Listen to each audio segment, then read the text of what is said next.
Assalamu alaikum wa rahmatullahi ta'ala wa barakatuhu. ‘Yan uwana Nijeriya na muku gaisuwa da fatan alheri. Na farko ina neman gafara gare ku na live da muka yi muku alwashi a jiya Alhamis Leduz ba a samu yin live kin ba jiya.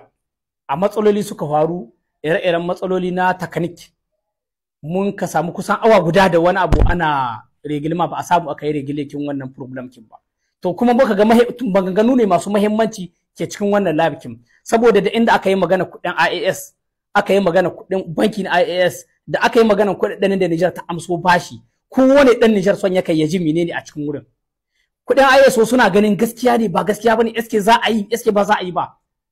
menene bankin IAS an ce IAS sun bude banki menene ma'anan shi dan haka maganganu ne muka gani masu muhimmanci waɗanda adadi a ce mun tsaya mun wa Niger kwata akan su sai in ce muku yayi muku kwata akan su saboda ba niki zan faɗi ba mu mun yi muku invitation wannan bawan Allah wanda ake cewa Ibrahim Salihu saboda ya zo ya warware muku babban masani ne a cikin wannan harkokin suke gaba a cikin wayannan harkoki na kudin IAS su ne kuma babban makaranci ne a fannin economist irin karatu da Laminu Zan yayi su da Laminu Zan irin karatu da su kai na economist harka ta kuɗi sun lakanci wannan abu saboda a Niger kin su ne ke gaba akan wayannan kuɗi na IAS. To saboda haka muka gayyato muku shi saboda ya zo ya muku dalla kowa ya ji abin da ke cikin wurin. To labikin ba a samu shi ba a jiya. Don haka muka dawo mu roƙi gafara gare ku kuma mu sake ba ku randabun yau Juma'a le 13 6e mois 2025. Yau Juma'a a karhe 8 irkin Yamai a gidan Bubakar Mara ake wannan labikin. Karhe 8 irkin Yamai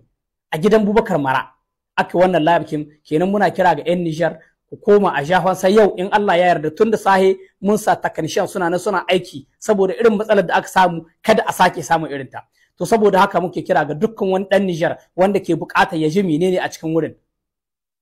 yayi kokari ya kusanci wurin wannan live ya saurara to kuma na farko zamu kira ga masu rubuta comment idan ka rubuta comment na karamta suwa ko zagi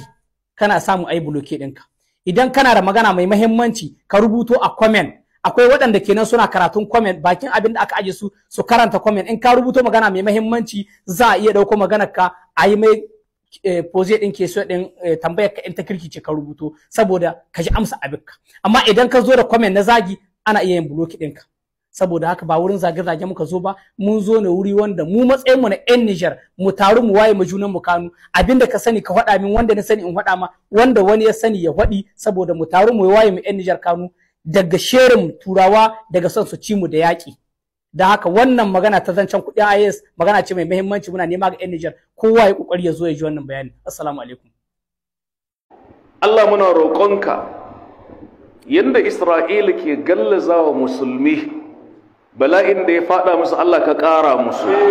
mu'minin cikin su Allah ka cece su ka ƙara musu bala'i kar ka ɗauke musu wahala ya rabbal alamin ka kaskantar da su ka dama tozartattu ne ya rabbal alamin اللهم عليك بهم اللهم عليك بهم اللهم دمرهم اللهم عليك بنتنياهو عليك بأعواني دم تيمك مس الله كي دي دسو كي بيجي قصة يا رب العالمين يا الله كي مس سمدا أبند كي ما أصحاب الفيل